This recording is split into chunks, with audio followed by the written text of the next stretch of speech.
ஆங்கிலத்தில் சொல்லுவாங்க final push அப்படின்னு சொல்லுவாங்க. கடைசி நேரத்தில் அந்த கூடுதல் எஃபர்ட் களத்தில் நாம் காட்ட வேண்டும். ஆட்சியுடைய சாதனைகள் எத்தனையோ இருக்கு, அதை மக்கள்கிட்ட நினைவுபடுத்த வேண்டியது நம்முடைய பொறுப்பு, நம்முடைய கடமை. 5 வருஷத்தில் எத்தனையோ திட்டங்களை நம்முடைய தலைவர் செஞ்சு காட்டியிருக்கிறார். விடியல் பயண திட்டம் 920 கோடி பயணங்கள். காலை உணவு திட்டம், பள்ளி குழந்தைங்களுக்கு முதலமைச்சர் காலை உணவு திட்டம், ஒவ்வொரு நாளும் 20 லட்சம் குழந்தைங்க பயன்படுறாங்க. அன்பு கரங்கள்னு ஒரு திட்டம், பெற்றோர்களை இழந்த குழந்தைகளுடைய படிப்புக்கு மாசம் 2000 ரூபாய் நம்முடைய அரசு கொடுக்குது.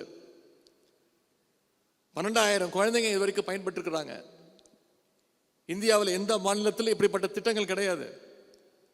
அரசு பள்ளியில் படித்து உயர்கல்வி படிக்க போகிற குழந்தைங்களுக்கு, மாணவர்களுக்கு தமிழ் புதல்வன் திட்டம், மாணவிகளுக்கு புதுமை பெண் திட்டம், மாதம் 1000 ரூபாய் கல்வி ஊக்கத்தொகை. 13 லட்சம் மாணவிகள் பயன்பட்டு இருக்கிறாங்க. இப்போ இந்த வருஷம் சமீபத்தில் 10 லட்சம் மாணவிகளுக்கு இலவச லேப்டாப்பையும் கொடுத்துருக்குறோம். விளையாட்டு வீரர்களுக்கு 3% இடஒதுக்கீட்டில் தமிழ்நாட்டு வரலாற்றிலேயே முதன்முறையாக 300 விளையாட்டு வீரர்களுக்கு அரசு வேலை வாய்ப்பை கொடுத்துருக்குறோம்.